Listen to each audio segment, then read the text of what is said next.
Welcome to WYCD Wicked. That stands for What You Can Do. My name's Jake, and got an exciting one here for you today. Secretary of Transportation Pete Buttigieg has been forced to do his job. It's shocking for a corporate Democrat to have to do such a thing as regulate an industry, but the pressure appears to be just too much. So despite his tendency to prefer asking nicely corporations to follow some basic standards, it looks like he's going to have to regulate. Regulators mount up. I love it. Then the Wisconsin Supreme Court has somebody suspected, apparently not by the Department of Justice, just by people with eyes, of being involved in the state elector plot in Wisconsin. On the race, one of two people now involved in the race for the Supreme Court in Wisconsin. This will have huge implications. This will affect redistricting. That is an incredibly gerrymandered state. Massive implications. I'm here to tell you about them and their opponent. That's also brought to us by MSNBC. Then Raw News and Politics, a channel that is also just starting out, does wonderful work. They have brought to light the fact that CREW, Citizens for Responsibility and Ethics in Washington, I believe, is what that acronym stands for, is suing the government over Trump-Desantis documents, over their knowledge of, through a Freedom of Information Act request, over their knowledge of Trump's PAC possibly funneling money to DeSantis's election interference efforts. It's really, really great reporting done by Raw News and Politics, and of course, great work actually from a bunch of organizations, but the spearhead of this is now CREW. We're going to have a look at that as well. How are you doing today? I hope well. I got to tell you, it was a heck of a punchki day. I shouldn't have left the punchkis on the counter. I had ants. Son of a gun. H. John Benjamin warned us. So, let's dive right into this. Ali Velshi on MSNBC recently spoke with Secretary of Transportation Pete Buttigieg. Let us have a gander at what those two talked about. By the way, Ali Velshi, all credit where it's due. The man is in Ukraine right now. He is a hell of a guy for that. But let's check it out in the man's own words.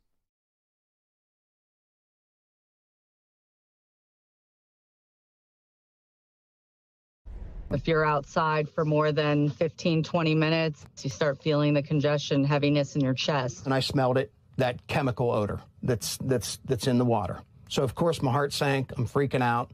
I start to shake. They're not sure whether to believe everyone or not.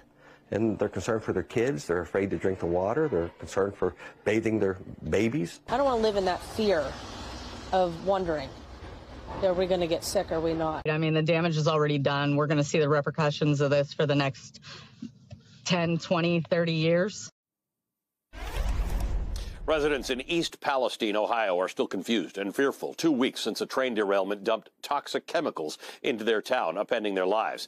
Today, the EPA Administrator, Michael Regan, visited the town for a second time in a week, drinking the water in an attempt to demonstrate that it's safe. But after conflicting information from official sources and with oil sheens coating local streams and the wreck still looming, residents remain wary.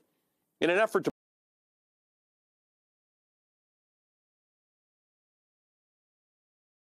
Let's look back here. Yeah, that looks real safe. That looks real safe. Sure. I want to just point out, because I don't think they mention it in this story, the people who did the testing to find out if the water was safe, can you guess who they do consulting with? Norfolk Southern, the very company responsible for the catastrophe in the first place. Why on earth would you allow them to be the company that does the testing? Those are the people that said that perfectly safe. Go ahead and drink it. Ridiculous. And with oil sheens coating local streams and the wreck still looming, residents remain wary. In an effort to prevent similar disasters from occurring, today, Secretary of Transportation Pete Buttigieg announced a series of rail reforms. Joining us now is the U.S. Transportation Secretary, Pete Buttigieg. Secretary, thank you for being with us. I want to ask you, the residents of East Palestine are asking when you are going to pay them a visit. What have you got to say to them? So I am planning to visit. I have followed the norm in the first days of the crash response of staying out of the way of the independent NTSB. The National Transportation Safety Board has the lead on the investigative part. But we're now entering the phase where this is becoming a policy conversation. So in addition to being ready to take enforcement action against Norfolk Southern to the extent that the investigation turns up any violations, it is also time for us to move forward from a policy perspective. Make sure that we strengthen accountability and strengthen rules on rail safety. Today, I've been calling for 3 sets of actions, actions that the rail industry needs to change, actions that Congress can help us with, and things we're doing right now to take action in the U.S. Department of Transportation. Both. Let me just be clear. He caught a lot of heat, as did Joe Biden, for that matter, for not coming out against these companies earlier, for not saying that regulations were new regulations must be considered earlier. This is only after public pressure. Just get a sense of how useful public pressure can be. Yes, indeed. It looks like he is going to be proposing new regulations and implementing, let's hope, new regulations. What I'm really hoping we don't hear is that he is going to, quote unquote, work with the companies to decide how they ought to be regulated. That's kind of like asking the bank robber how many security cameras should there be in the bank.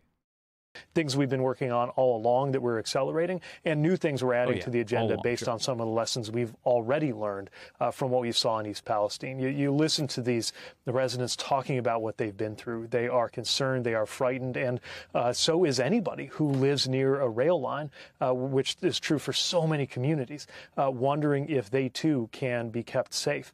That is a very important thing to safeguard, and in a town, Washington, D.C., where the freight rail industry has flexed a lot of muscle and wielded a lot of power.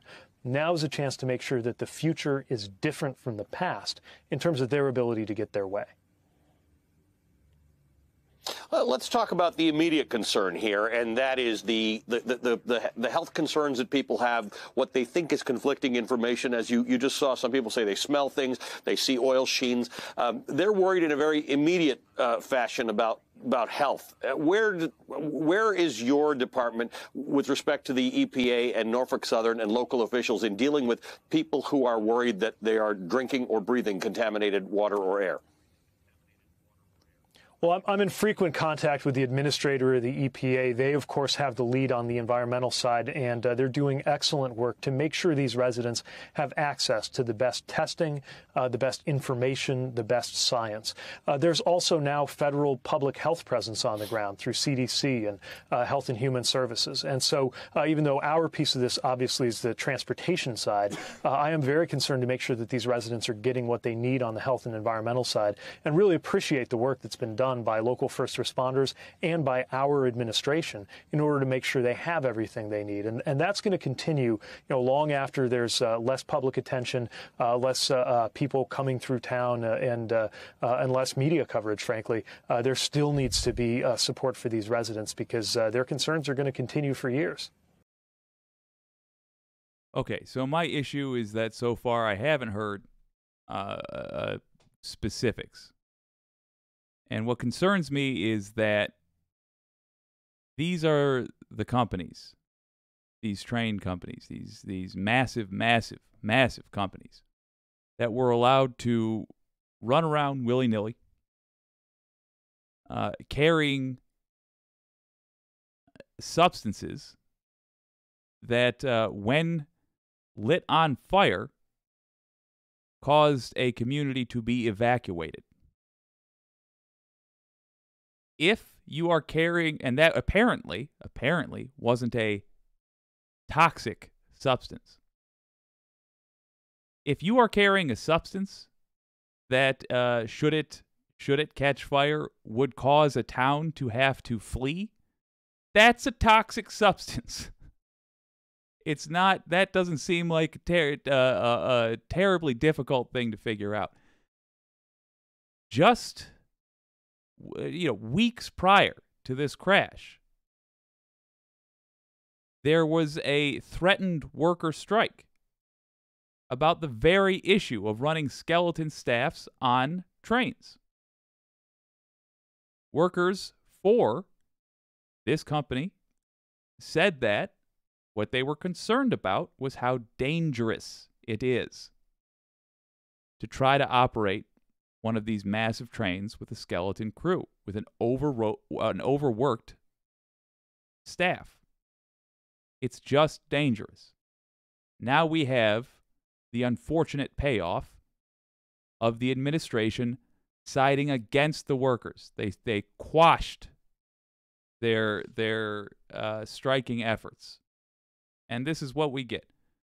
So what I'd like to hear by the end of this interview, Pete Buttigieg say, is that they are going to be re-examining those workers' demands, because the workers appear to have been correct.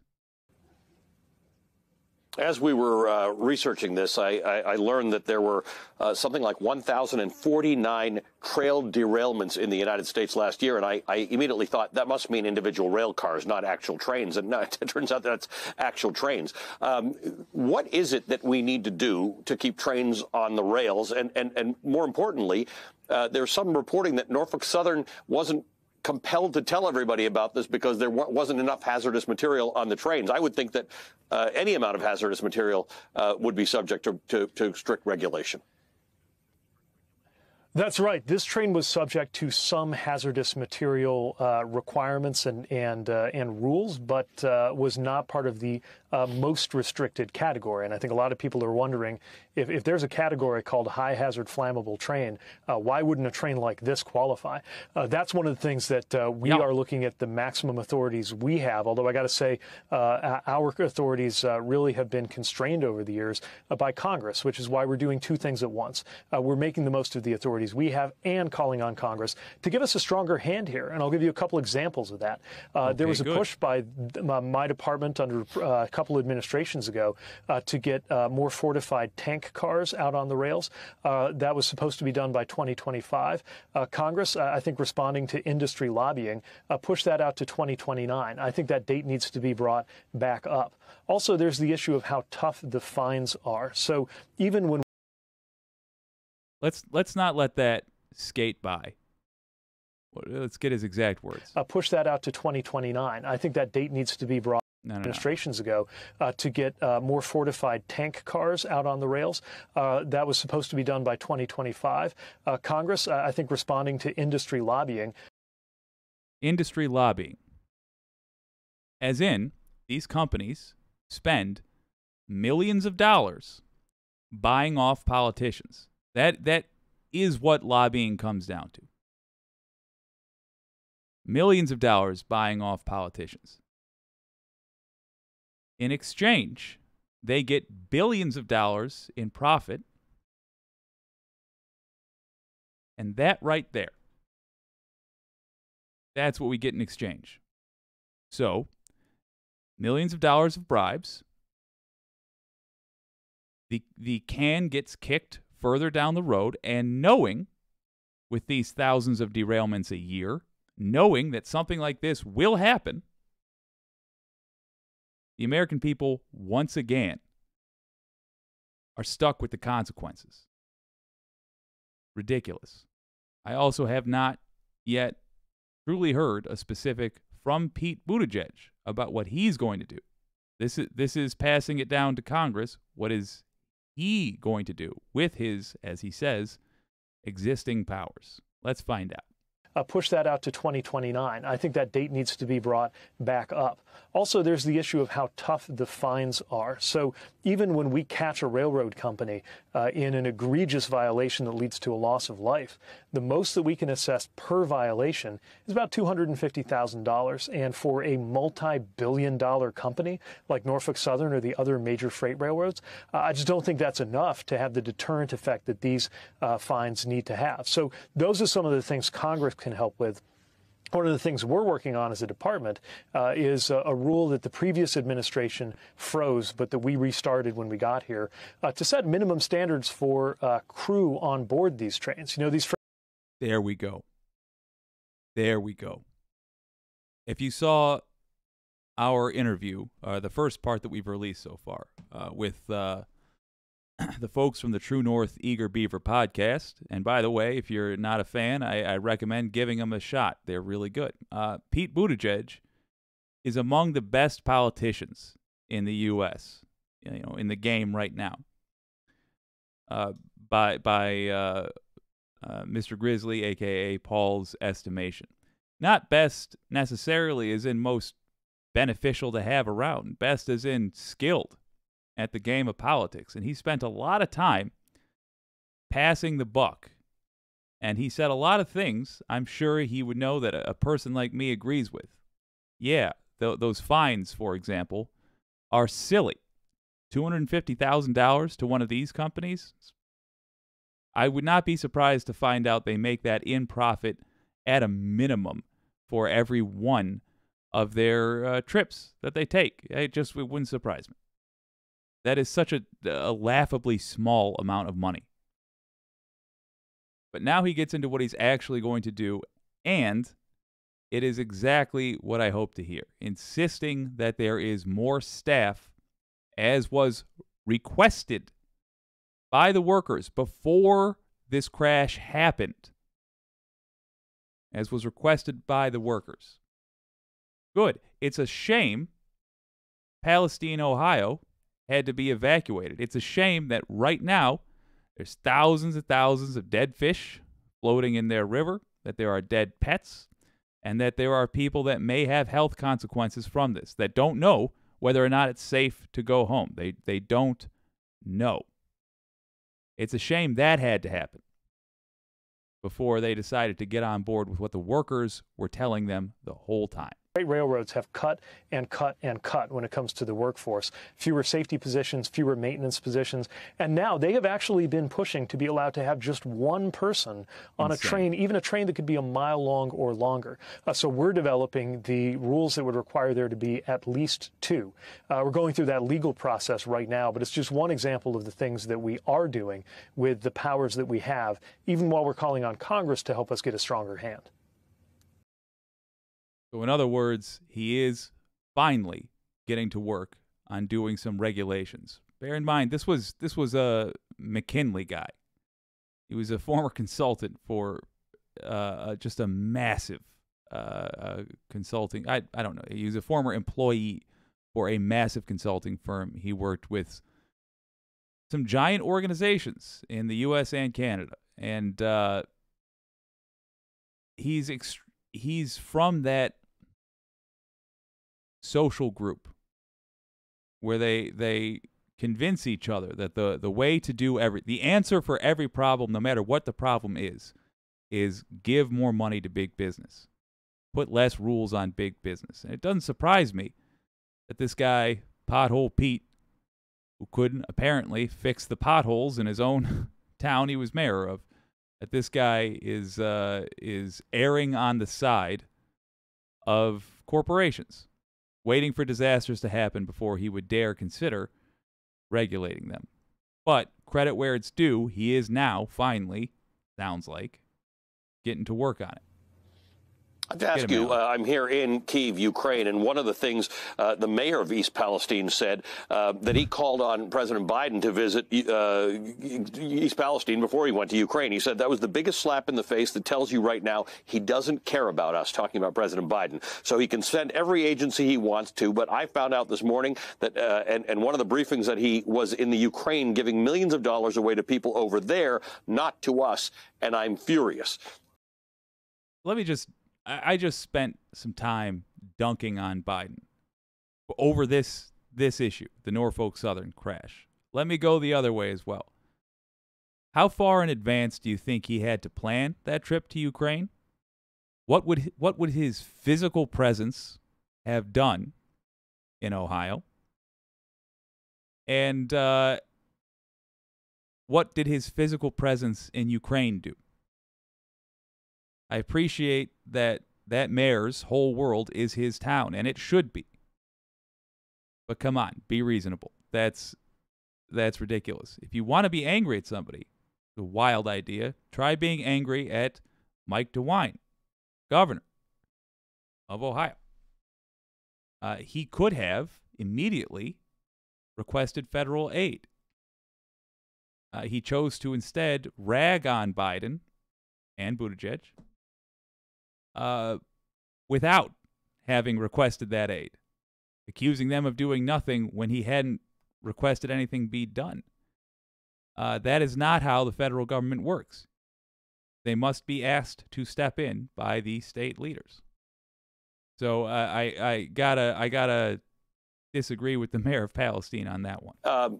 Look, to Americans who have a train derailment, particularly with hazardous chemicals in their community, you can see why this feels like the biggest priority for them and perhaps 2 generations to follow if there's hazardous chemicals out there. What do you say to people who see the president's visit to Ukraine but don't see you or the president in East Palestine? Well, the biggest thing I want residents of East Palestine to know is that they're not alone. Our department's personnel were on the ground from within the first hours of the incident. They've got multiple federal agencies on the ground, partnering with the state, partnering with local first responders. And this has the attention of the entire administration and will for many years to come. Look, the people of East Palestine deserve accountability from Norfolk Southern. That's something that the EPA announced today, the level that they're holding Norfolk Southern to. It's something that we're going to pursue to the maximum extent allowed by law. And I'll tell you, I am planning to go, and when I'm on the ground, it's going to be about action. It's not going to be about show or politics, because I can very much relate to how a mayor feels, having been mayor, and noticed that when we had disasters in our community, there were 2 kinds of people who showed up. People who were there because they had a specific role to play, job to do, and difference to make and wanted to help, and people who were there because they wanted to look good. This administration has been on the ground from day one, and that support for East Palestine will not go away. Okay, just to be clear, it will be about politics. It won't be about action, but I'm not blaming him. When he physically shows up, I want to stress this. Physically being there, usually, unless it's something like, for example, Biden in Kiev, it usually doesn't actually accomplish anything other than the person in charge acknowledging that something has happened. But that is not useless.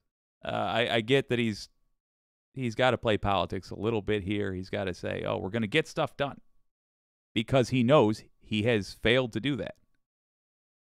But yeah, no, when he makes a trip there, of course it's going to be politics.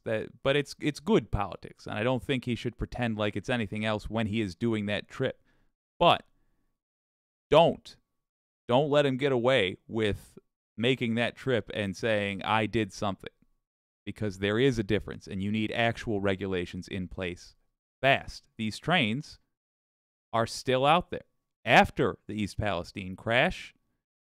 Well, guess what? In the state of Michigan, Norfolk Southern, another train crashed. Thank God it didn't carry PVC piping or the material to make it.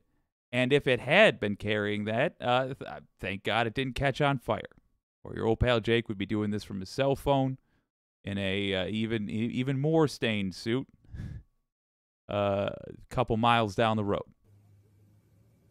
What are you able to do to get clarity to the people on the ground in East Palestine about whether they can drink their water and what they have to do? Because one of the sources of tension has been conflicting information.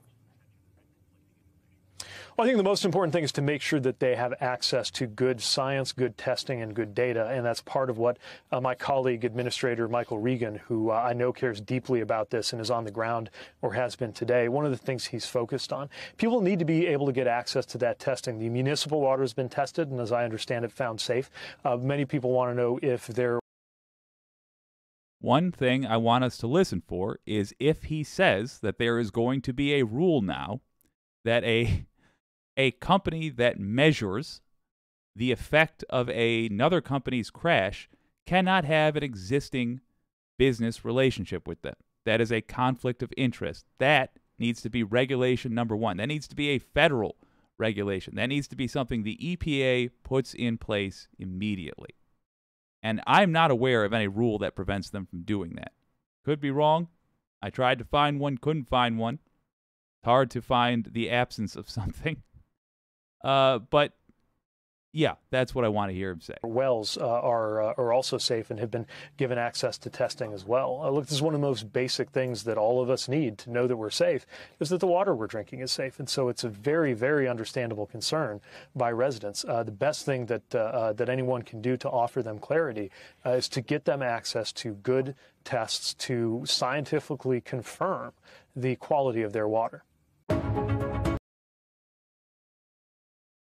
Get them access to good tests. Great. I'm gonna just let that play out. Yeah, that doesn't sound like much to me. I remember I have a phobia of the word access because it is so commonly used when talking about healthcare. People will say, we want to make sure all Americans have access to health care. Cut to everybody standing up and applauding. Remember that I have access to the Ferrari dealership. I can walk in and give them $50,000 as a down payment for a ridiculous sports car and then get a sports car. Can I actually do that? Will I do that tomorrow? No. Because you need the money.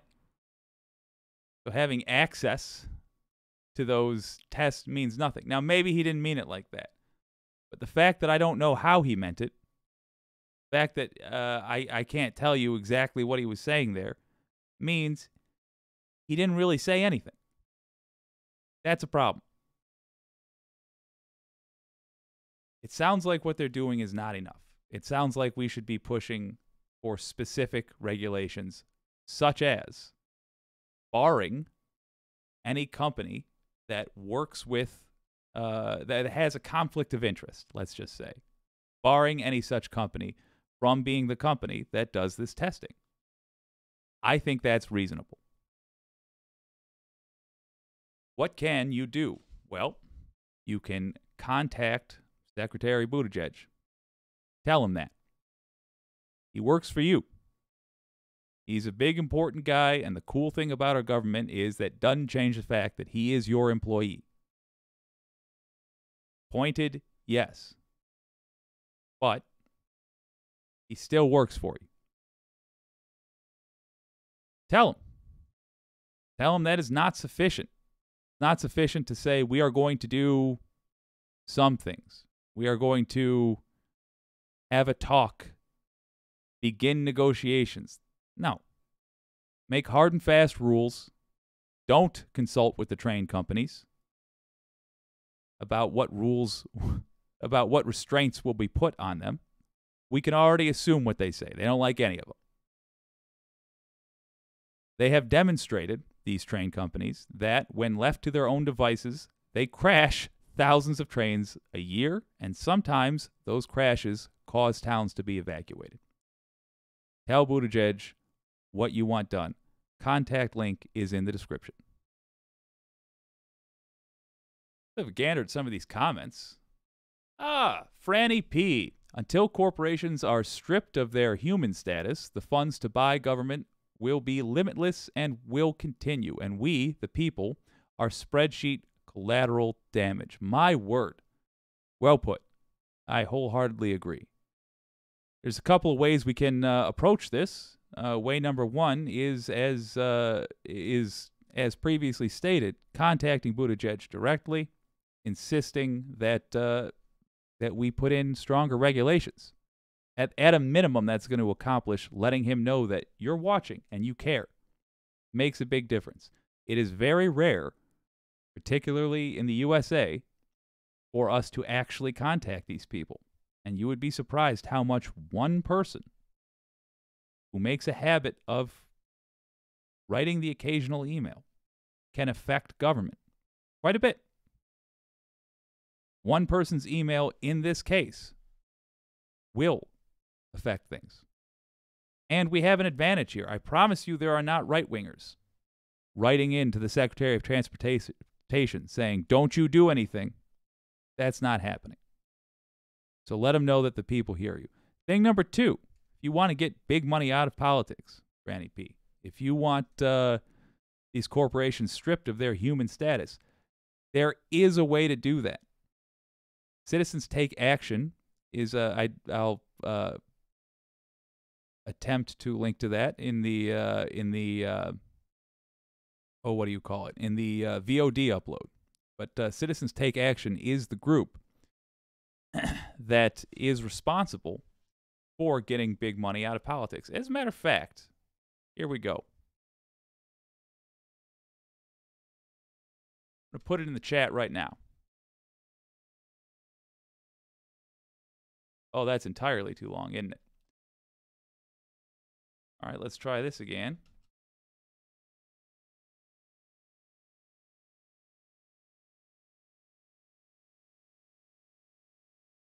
Here we go. Citizens Take Action is the group that's working on this. They're working to get a constitutional amendment put in place because we have multiple Supreme Court decisions working against us. That constitutional amendment would allow us to close the faucet on corporate donations to politics. And by the way, you are correct in identifying what a problem that is. That happens to factor in significantly to our next story. Let's have a gander.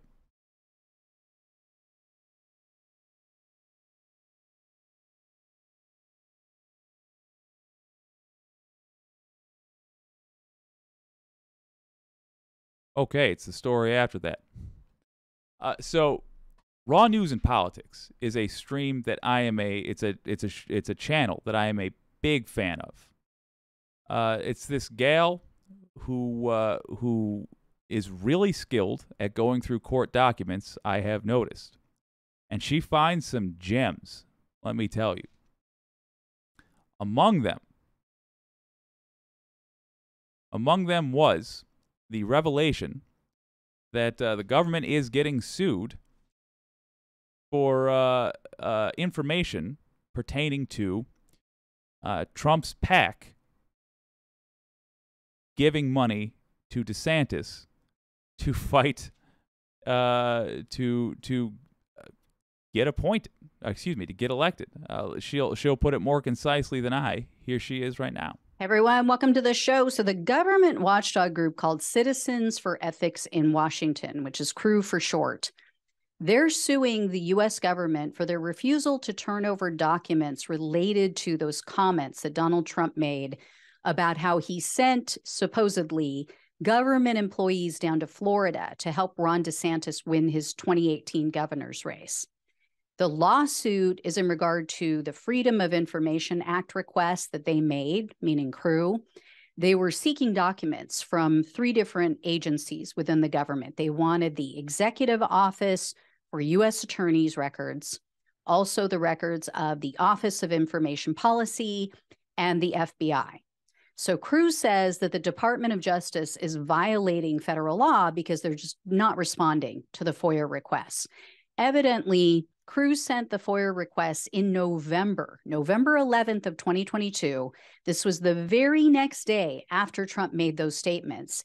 And he said, quote, sent in the FBI and the U.S. attorneys, and that, quote, the ballot theft immediately ended just prior to them running out of the votes necessary to win. So he indicated that because of him, Ron DeSantis won. But for his actions, Ron DeSantis would have lost. So CREW is asking for all of the records from October 1st through November 30th of 2018. And this is anything related to, quote, any order, instruction, directive, or proposal by then President Donald Trump then Attorney General Jeff Sessions, FBI Director Christopher Wray, or former U.S. Attorney for the Southern District of Florida, Ariana Fajardo-Orchan, I think that's how you say her name, to deploy federal law enforcement personnel to Broward County, Florida, in connection with the 2018 election. Now, by law, when a FOIA request is made, a government agency has 20 days to respond. So they can either notify the interested party that they require an extension, they need more time to gather the documents and send them, or they have to just comply with the request. Obviously, we're way past that. Like I said, these three government agencies just completely blew it off. They never bothered to respond at all. So we'll see what happens, but I'd really hope that the Department of Justice is already looking into this matter. We need to know, did Trump actually try to help rig the election for DeSatan? I mean, she goes hard, but it's a real interesting question. Or as he's now calling him, Meatball Ron. That's something that we should know. That's kind of relevant in politics. Anyway, guys. So here we go. That's more favorable. Okay. Let me have a quick gander at this document. Let's have a read at the key line here. Citizens for Responsibility, yada yada, submits this request for records to the U.S. Attorney's Office of the Southern District of Florida, pursuant to the FOIA, yada yada, and U.S. Department. All right, all records from October 1st, 2018 to November 30, 2018, relating to any order. Can I interact? Yeah, there we go. Relating to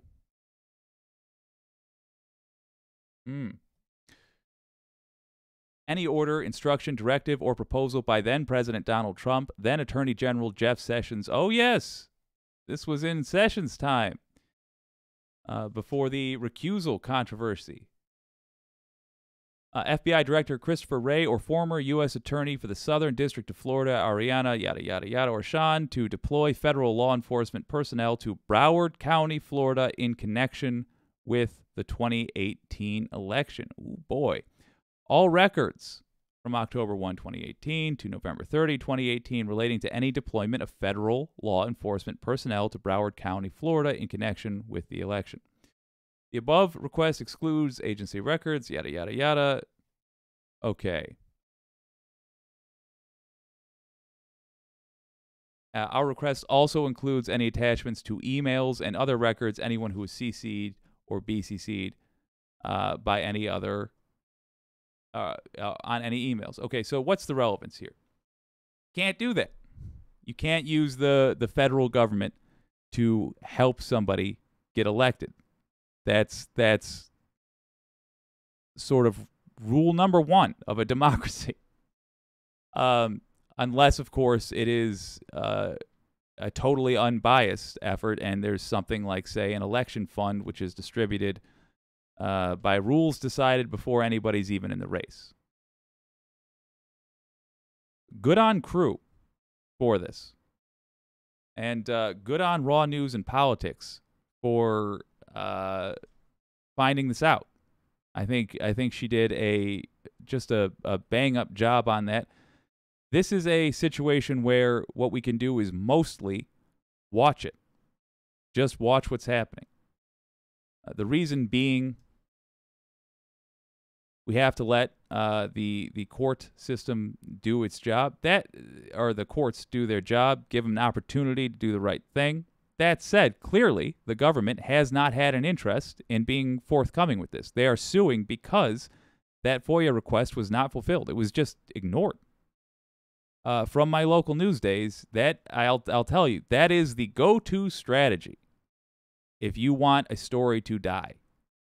Because if you contact the folks who requested or who put in the FOIA request, and you say, we're not going to give it to you, Then starts the fight of whether or not they are allowed to do that. And by the way, I promise you, at some point in the, I would say, near future, the GOP is going to turn its guns on the Freedom of Information Act because they hate this. But another strategy you can do is just not respond. Pretend like you didn't see the request. That way you're not committing to anything. There's nothing for people to have a back and forth with because there's no back to go forth on. So that's a pretty standard tactic for hoping the thing just goes away. You would be surprised how much allowing laziness or busyness really does affect people pursuing a story. I would say put some pressure on the DOJ. Make your voice heard. Make sure they know that you're watching. It makes a big difference to these people when they realize they have an audience now. They change the way they talk. They change the way they act. Contact the Department of Justice, link in the description, and tell them, I expect you to investigate this. This looks like yet another crime, yet another abuse of power by guess who? Donald Trump. Again, I expect this to be investigated. Don't let him get away with anything.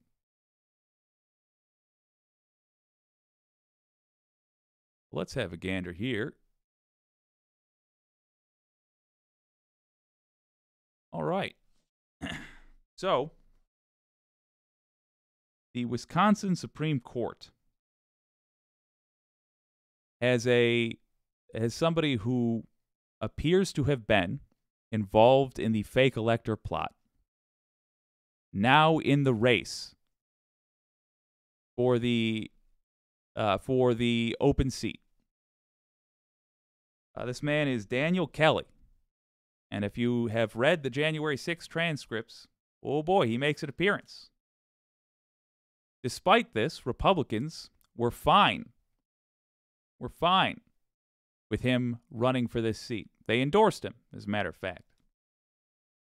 Fortunately, he has got some stiff competition in the form of Janet Protasiewicz. Janet Protasiewicz, I know not as much about her as I'd like to. I believe she's been referred to as liberal. She, from what I have been able to glance, fairly middle of the road. However, she's a hell of a lot better than an actual traitor. What would be a nightmare scenario for Wisconsin is if Daniel Kelly were to make it into that seat. Because if that state has more Republicans trying to steal the election in 2024, you know where his vote will be. It will be for whatever benefits the Republican candidate. You know he does not give a damn about legality, about the will of the American people, the will of the people of Wisconsin, and he is endorsed by the people that have gerrymandered Wisconsin to death and made it darn near impossible to get a fair representation of what the people want. It doesn't bode well. Look at MSNBC discussing this matter.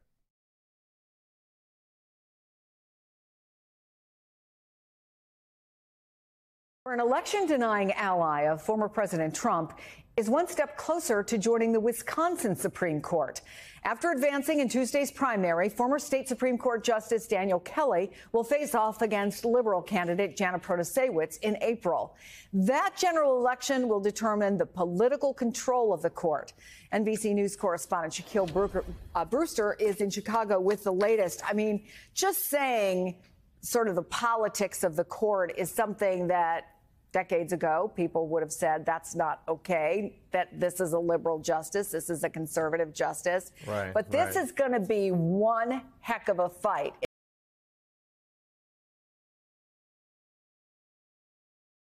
Let me just give some credit where it's due. That's a man who appreciates a good sweater. All right. Your old pal Jake likes him too. Isn't it? Yeah, and it's really clear how much times have changed. The fact that the Democratic Party in Wisconsin and Republican Party in Wisconsin both quickly and immediately endorsed both the liberal and conservative candidates just gives you a sense of how high the stakes are in this race here. You know, last night we learned the names of the candidates advancing to the general election, but it's been clear the battle lines have been set for some time. This is a court that has been conservatively held since 2008. Conservatives have had a majority in this court for decades now. So Democrats see this as an opportunity to flip a court that has provided hurdle after hurdle for them, that has struck down COVID restrictions in the beginning of the pandemic, that made drop boxes illegal, that chose Republican advantaged legislative maps. So those are the issues that will likely come before the court again in the future. And when you listen to these candidates, they cannot be more different. I want you to listen to what we heard from the liberal candidate last night during her election victory party, and then a little bit of what we heard from the conservative candidate in my interview with him before the election. This is going to be good. We'll jump right to it after. I just want to clarify what he said. Chose Republican advantaged legislative maps. In other words, they gerrymandered the state. That's undemocratic. We should not have been surprised by January 6th because the Republicans have shown they don't give a damn about whether or not something is fair or right or just. They only care about whether or not they get power. Gerrymandering is about the most un-American thing you can do. That's where you give an unfair advantage to somebody, to a political party, by unfairly dividing up the districts. We are going to have a look at that later. But for now, as he says, let's hear from these candidates so you get a sense of who in Wisconsin could be in charge. I'll be running against someone who doesn't think women get to make their own reproductive rights. I will guarantee you that my opponent, if elected, will uphold the 1849 near total abortion ban. I can guarantee you that. Remember that when Roe v. Wade was killed in the U.S. Supreme Court, Republicans at the state level immediately began trying to reenact ancient laws from the time of saying, like, it's illegal to wear a hat near a church on Sunday. Those types of laws regarding abortions. If this guy is put in charge, there will be yet another state where you're dealing with just monstrous legislation that interferes with women's bodily autonomy. I've made sure to tell everybody the very same thing about what I would do on the court. And it's the same thing I would do on every single issue, putting aside my personal values, my personal politics, and deciding according to the law. That is exactly what Kavanaugh said.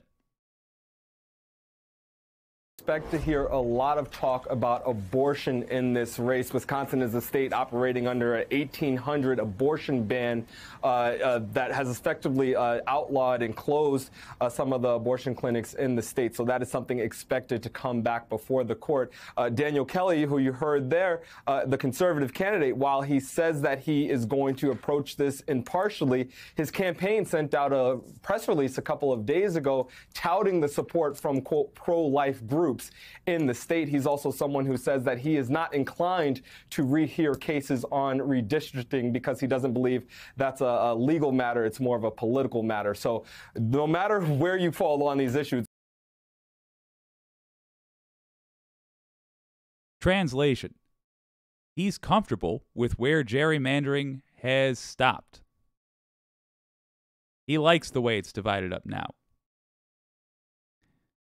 Right now, Wisconsin is gerrymandered. That's a problem. We had a commenter talking about it on an earlier stream. Wisconsin is gerrymandered. He's saying he won't even let the issue come in front of the court. That's a problem. Don't let this guy get into office. If you got a couple spare bucks, consider donating to Janet Protasiewicz's campaign. If you live in Wisconsin, consider volunteering for her campaign. Baby, this election's April 4th.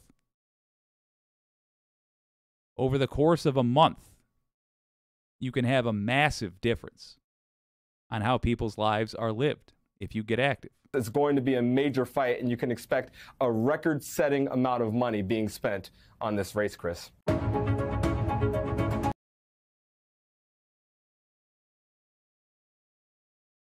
So, Bryce, Jake, we got a new setup today. I'm still getting used to it. So, if you are in Wisconsin, link in the description, do consider volunteering for Judge Janet's campaign. Now is a time where you can make a big difference in politics. I volunteered on campaigns before. Let me tell you, I don't enjoy it.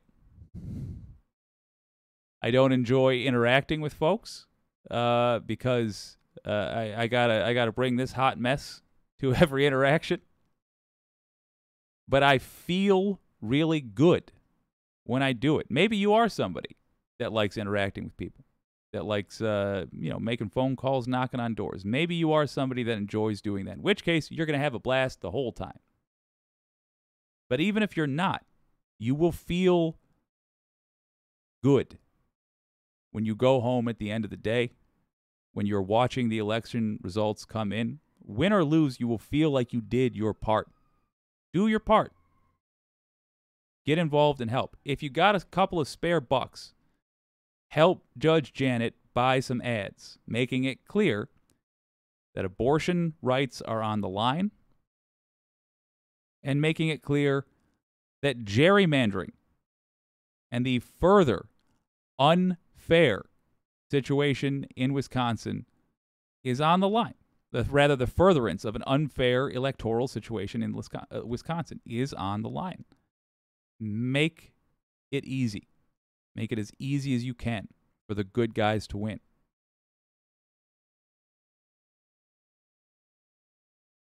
Well, it has been lovely hanging out with you today. I certainly enjoyed our 2 for Tuesday yesterday, and I did enjoy that Georgia grand jury news. We got more videos coming throughout the day. I hope you'll stay tuned. If you enjoyed the stream, consider giving it a like and a subscribe. It's incredibly helpful, and it helps get the message out there. The message is, of course, what you can do. Brought to you by WYCD. I've been Jake. I'll see you next time.